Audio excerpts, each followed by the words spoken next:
Hola, ¿qué tal? Bienvenidos una vez más a Perú Noticias News, donde le informamos las noticias de actualidad y del acontecer político de nuestro país. Comencemos. Es que Keiko Fujimori ha subido en la intención de voto y pasa a primer lugar en un empate virtual con Rafael López Aliaga. Tenemos aquí el cuadro de intención de voto de acuerdo a la última encuesta publicada ayer de Datum Internacional. El primero, que parece haber llegado a un pico, López Aliaga, que ha sido el puntero durante muchos meses y parece o en descenso o estancado, pero digamos no hay un crecimiento del puntero. Todavía, está en empate estadístico en el primer lugar, pero no crece y no crece desde hace meses, y creo que eso es un elemento importante. Luego se puede entrar a ver el detalle de su votación, que es principalmente hombres limeños. El gran respaldo que tiene López Aliaga son hombres limeños, a diferencia de Keiko Fujimori, que tiene un voto más uniforme, tiene un peso en Lima, tiene un peso en el norte, entre hombres y mujeres es parejo, ligeramente más mujeres.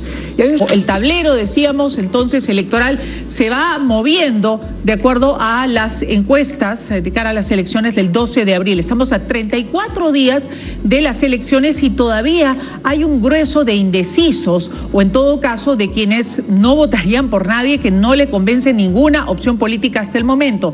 No sabe 15,5%, ninguno, 23%, ninguno, blanco viciado 23%. Ese sería el ganador, entre comillas, el ganador si mañana fueran las elecciones. Si hablamos en sí de un rostro o de alguna candidatura, quien ha pasado al primer puesto en un empate técnico, decíamos, es Keiko Fujimori con Rafael López Aliaga. ¿Cómo analiza entonces este movimiento del tablero político y también la aparición de la sorpresa, en este caso, por Wolfgang Grosso de Integridad Democrática? Fíjate, hay varias cosas, creo, para analizar. Si me permites, unas premisas de marco primero. Estas elecciones tienen más candidatos de lo que hemos tenido alguna vez en nuestra historia. Exacto. Y es un elemento a considerar. En segundo lugar, es una campaña bastante fría si lo comparamos con otras oportunidades. Movimientos que solíamos ver desde el mes de enero, es decir, con más de 2 meses previo a las elecciones, entre 2 y 3 meses, recién lo estamos viendo ahora, a poco más de un mes para las elecciones. La gente en general ha estado muy distante de la campaña electoral y creo que eso es algo a tener en consideración. Y el tercer elemento marco, diría, es que el porcentaje de personas que no encuentra todavía alguna candidatura que le entusiasme mínimamente es mayor de lo que solíamos tener. Entonces, con esos 3 elementos creo que se puede ver desde un ángulo más claro los resultados que has mostrado y explicado muy claramente. Hay un primer grupo, en realidad son 2, Fujimori y López Aliaga, que están en un empate estadístico en el primer lugar. Y luego hay un segundo grupo de 4 candidatos que tienen aproximadamente la mitad de intención de voto que los primeros, que tienen entre 4 y 5% de intención de voto, que ya entran a la foto central. Y ahí lo importante, y lo señalabas, es revisar también las tendencias.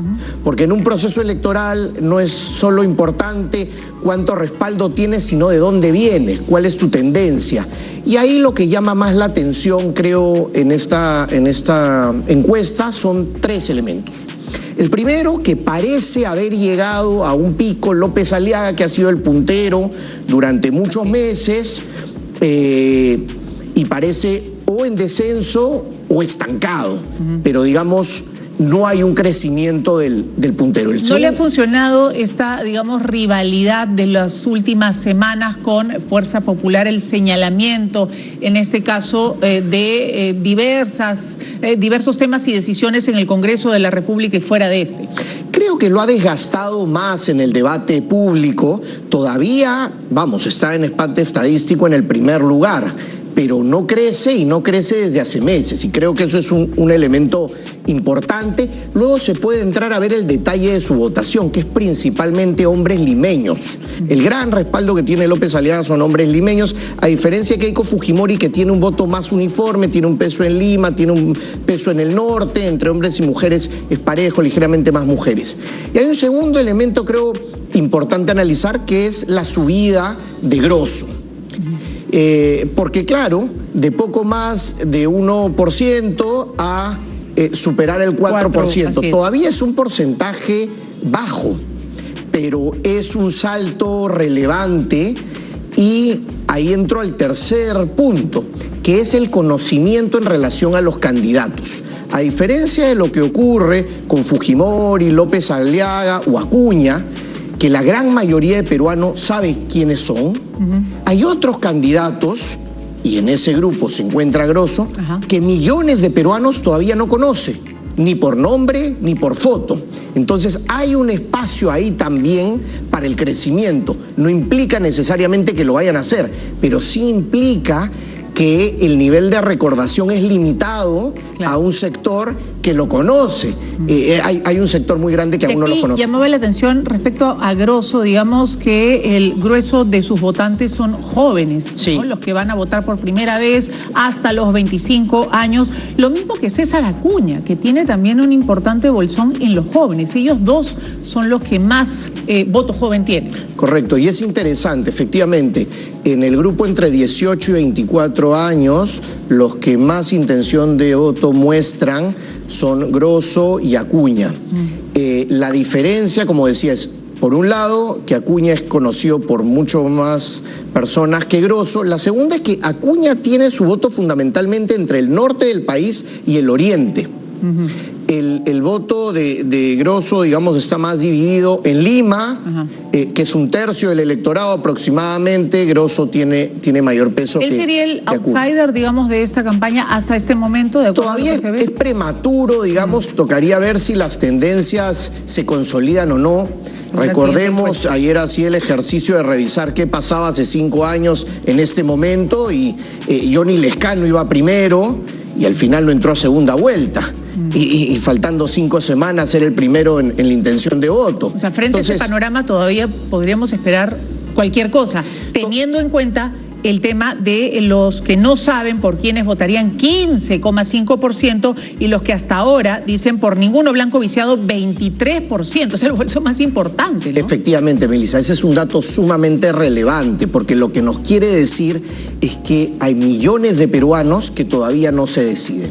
Y lo que nos muestra la experiencia, si revisamos los últimos 5 procesos electorales, es que al final se terminan decantando por algunos candidatos, sin entusiasmo, sin emoción, pero eso se va a reducir. Esos que dicen blanco, nulo, viciado, ninguno, al final gran parte termina eligiendo alguno. Y en la etapa final... Y lo elige la cola, digamos... Bueno, hay alrededor de un 30% que decide la última semana. ¿No? Eso de la cola es cierto que muchos deciden el último día, pero la gente llega con la preferencia entre uno u otro, o muchos llegan así. Y hay un elemento que en las semanas finales de la campaña, creo que en algunos días vamos a comenzar a entrar en esa etapa, todavía falta, 34 días es bastante, en lo que se llama el voto estratégico o voto útil. ¿Qué es el voto estratégico útil? Es la decisión que toman los electores en relación a sus preferencias según la posibilidad que sienten de éxito de las candidaturas. Es decir, si algunos electores están entre 2 o 3 que prefieren, terminan en la mayoría de los casos prefiriendo al que está mejor colocado en las encuestas porque sienten que tiene una probabilidad más clara de llegar a segunda vuelta o eventualmente de formar una bancada en el Parlamento, porque hay más voto, también hay que decirlo, en línea que cruzado. Hay una cantidad relevante de voto cruzado, pero hay muchos votos que son en línea, entonces... Y la cosa cambia mucho cuando se hace la encuesta de intención de voto ya con, en este caso, la cédula de votación, porque aquí se ha hecho nuevamente con dispositivos móviles, encuesta, sí, en los hogares, ¿no es cierto? Todavía no se ha utilizado esta balota o esta esta sábana que tenemos, esta cédula es una sábana, en realidad, que resulta o puede resultar complicada, por ejemplo, teniendo en cuenta que no muestra las fotos de los candidatos. Lo que vamos a tener es el logo y el nombre del partido, pero no la foto. En el caso presidencial sí muestra la foto del candidato y el símbolo del partido, pero en el caso parlamentario solo muestra el símbolo. Es decir, vamos a ver la foto del candidato presidencial y, como señalaba, millones de peruanos desconocen la identidad incluso de los 6 u 8 primeros todavía, y ni qué decir de los símbolos. Entonces, lo que señalas es muy importante. El conocimiento de la marca partidaria del símbolo es relevante. El conocimiento de la imagen de las candidaturas también, sin duda. Y claro, ver el simulacro de votación nos da mayor certeza, digamos, sobre las intenciones de voto que en la entrevista, sin duda. Me imagino que en las próximas encuestas ya se va a realizar simulacros de votación, que es entregarle la cédula. Un mes antes, digamos, más o menos. Sí, yo creería que en las próximas encuestas se va a realizar. Esto ya depende de los contratos que tengan las empresas encuestadoras, ¿no? Ahora, otro punto importante es la intención de voto y lo que se logre a nivel del Senado. Ayer se ha mostrado justamente un cuadro que posiciona a Fuerza Popular con la más importante intención de voto. En el Senado tendría 8,1%. Le seguiría Renovación Popular 6,3%. Alianza para el Progreso 5,8%. Somos Perú 4,1%. Y de allí hacia abajo estamos hablando de Juntos por el Perú 3,9%. Es decir, los que obtendrían más de 5%, APP, Renovación Popular y Fuerza Popular serían los que tendrían mayor presencia en el Senado. Creo que eso todavía se va a mover y, como señalábamos, ahí existe un peso específico relevante de las marcas partidarias, de los símbolos, de la recordación del partido y su identidad, porque hay varios partidos que todavía no son conocidos y eso pesa mucho al momento de la respuesta. Entonces, creo que ahí tienen un reto y una oportunidad también algunas candidaturas que todavía no son conocidas. Recordemos que hay un sector importante del electorado que señala que quiere rostros nuevos y hay otro sector que prefiere, dice, la experiencia. Y la experiencia es un concepto complejo, porque la experiencia puede tener elementos de, experiencia política y haber estado en varios procesos electorales. Sí, la experiencia puede tener una arista más desde el ámbito profesional, laboral. Es un concepto más amplio y complejo, pero es lo que señala, digamos, la ciudadanía como demanda de esta postura, ¿no? ¿Y la valla electoral, en este caso? Aplica solo para el Parlamento. Solo para el Parlamento, el Senado. El Senado y la Cámara de Diputados. Exacto. Y son independientes. Es decir, uno vota por diputados, vota por Senado, es una distrito único y distrito múltiple. Sí, Senado. Es una votación muy compleja. Creo yo ineficiente, porque son muchas votaciones y muchos partidos, y tienes la posibilidad del voto preferencial. Y recordemos que el Senado está desdoblado en dos. Uno vota por la circunscripción en la que vive y también por el Senado Nacional. Entonces tiene que recordar una serie de votos preferenciales, claro, si quiere hacer uso de esa opción. Y allí los partidos más conocidos probablemente, como ya estamos viendo, vayan a ser, digamos, los más favorecidos. Por eso nos sorprende que Fuerza Popular y Renovación Popular estén arriba en esta intención. Sobre todo en esta etapa, ¿no? Y lo de la valla electoral es importante porque lo que va a ocurrir es que la mayoría de organizaciones políticas pierdan su inscripción, Melissa, porque no alcancen la valla. ¿Cuál es la valla? 5% de los votos y, en el caso de senadores, por lo menos 3 senadores en más de una circunscripción, y en el caso de diputados, por lo menos 7 en más de una circunscripción. Entonces tienes que superar el 5% de los votos válidos, que es aproximadamente, dependiendo de cuántos votos válidos vayan, pero 3.5, 3.6 de la intención total. Entonces, la mayoría van a perder su inscripción, pero a diferencia de lo que ocurría antes, Melissa, perderán la inscripción recién en enero del próximo año, a fin de año. ¿Y por qué esto es tan importante? Porque este es un año de todo un ciclo electoral. Recordemos que en octubre hay elecciones municipales y regionales. Los que no superen la valla, de todos modos, podrán participar en las municipales y regionales. Y yo creería que ya hay varias organizaciones más enfocadas en las municipales y regionales que en las propias elecciones generales del 12 de abril. Ajá, correcto.